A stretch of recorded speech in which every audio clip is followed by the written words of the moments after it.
The Certified Wealth Strategist presents Tactical Strategies Now podcast series, Planning for Stretch IRAs. In the next few minutes, Jeff Cobb, with over 17 years' experience as a wealth advisor in the insurance industry, will share with you some valuable strategies and information that you can use right now with your clients. With a stretch IRA, the owner designates a younger generation family member as the beneficiary. The beneficiary can then elect to receive the required minimum distributions, or RMDs, based on his or her longer life expectancy, thereby extending the opportunity for tax deferral.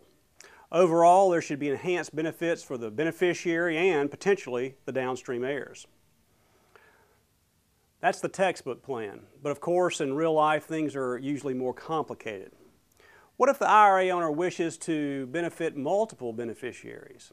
What if the IRA owner fears that one or more of the beneficiaries will deplete the IRA by taking distributions in excess of RMDs?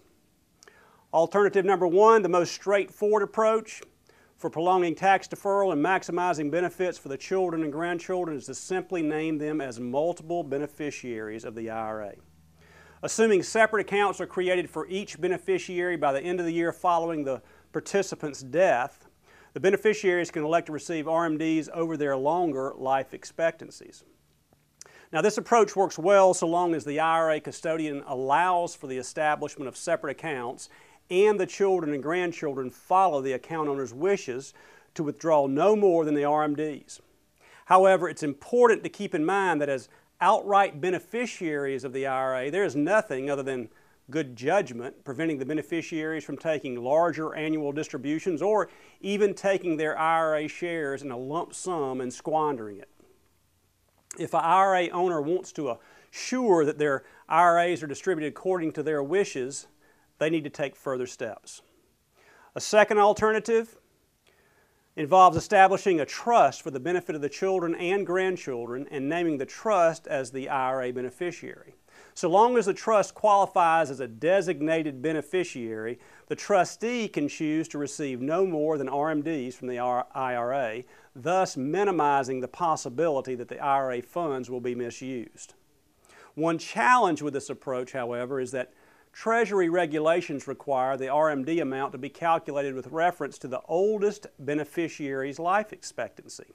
So, in situations where there are significant age discrepancies among the beneficiaries, using the oldest beneficiary's life expectancy to determine the amount of the younger beneficiary's distribution can result in potentially less benefit to them over the long term and failure to honor the account owner's intentions.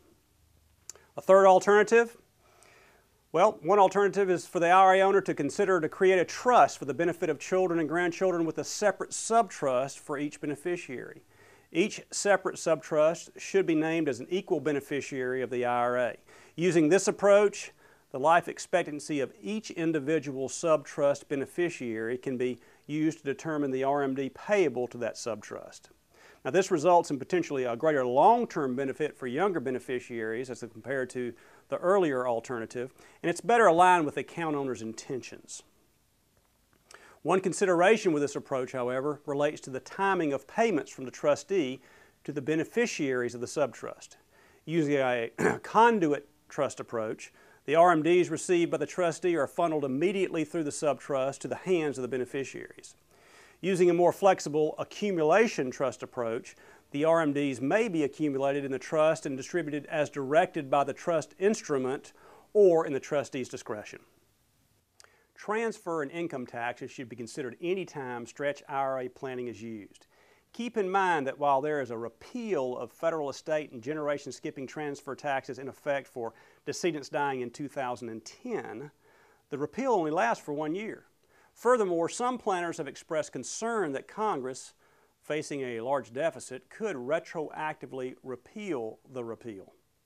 If the IRA owner dies in a year in which the estate and GST taxes are in effect, the value of the IRA passing to the grandchildren will be included in his or her estate. Also, any transfer to the grandchildren will be subject to GST taxes, requiring allocation of the GST exemption. In addition, keep in mind that while significant tax deferral benefits are available from a stretch IRA, the amounts received by the children and grandchildren, trust and/or subtrust, are considered income in respect of decedent.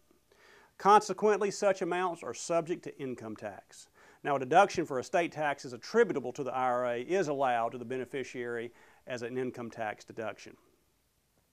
One alternative for handling the triple tax threat associated with stretch IRAs is to purchase life insurance, insuring the account owner's life using the RMDs to pay premiums.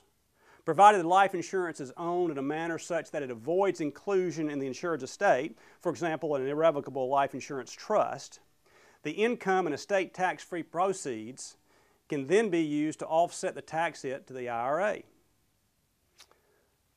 The bottom line, stretch IRA planning can make a lot of sense. The key is to maximize tax deferral while addressing the client's other goals and objectives. The use of subtrust with accumulation features should be considered. This podcast was brought to you by the Certified Wealth Strategist. If you missed a previous podcast or would like to learn more about the fastest growing certification in the financial services industry, please visit www.certifiedwealthstrategist.com.